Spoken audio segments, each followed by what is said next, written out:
வச்சுக்கோங்க. ஒரு கப் மைதா மாவுல கொஞ்சம் ரவை, கொஞ்சம் அரிசி மாவு, சால்ட், பேக்கிங் சோடா, பீட் பண்ண முட்டை, பால் ஊத்தி பிசைஞ்சுக்கலாம்.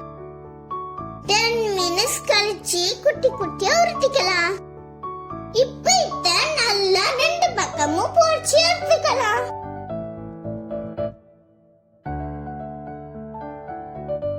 சூப்பரான கஜடா ரெடி ஆயிட்டு. எனக்கு ரொம்ப பிடிச்சிருக்கு. நம்ம கேபேஜ் கட்லெட் பண்ண போறோம். குட்டி குட்டியா வெட்டிக்கோங்க. கேரட்டை துருவிக்கலாம். தேவையான வெஜிடபிள்ஸ் கட் பண்ணிக்கலாம். கேரட்டை போட்டுக்குங்க. அடுத்து ஆனியனும் கேப்சிகமும் போட்டுக்கலாம். சால்ட், மல்லி, ஜீரகம், மொளகா பொடி போட்டுக்கலாம். அரிசி மாவு, கடலை மாவு போட்டுக்குங்க. தண்ணி ஊற்றி நல்லா மிக்ஸ் பண்ணிக்கலாம்.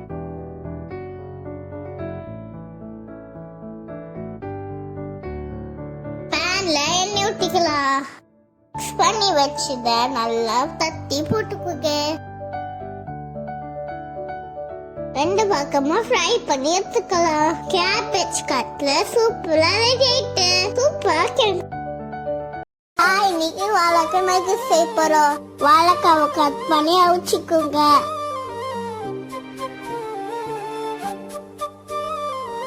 உரிச்சு இடிச்சுக்குங்க.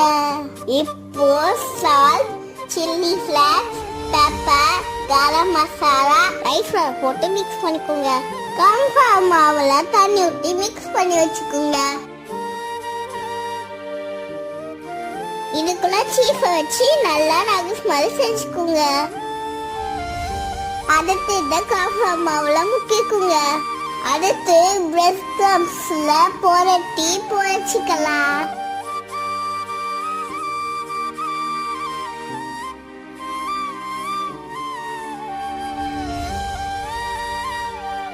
நகஸ் பாக்கே சூப்பர். சாப்பிட்டு பார்க்கலாமா? உள்ள சீஸ் யம்மியா இருக்குது. இன்னைக்கு ரைஸ் வச்சு வடை பண்ண போறோம். கேரட்டை துருவிக்குங்க. நல்லா வேக வச்ச ரைஸ் எடுத்துக்குங்க. கேரட், மிளகா, கருவேப்பிலை போட்டுக்குங்க. அடுத்து உப்பு, மிளகா பொடி போட்டு நல்லா மசிச்சுக்கலாம். வடை மாதிரி உருட்டி தட்டிக்குங்க.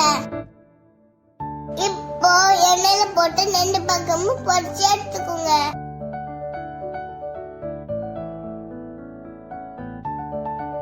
சூப்பரான ரைஸ் வடை ரெடி. இது எனக்கு ரொம்ப பிடிச்சிருக்கு. பாய் ஃப்ரெண்ட்ஸ், நெக்ஸ்ட் பார்க்கலாம்.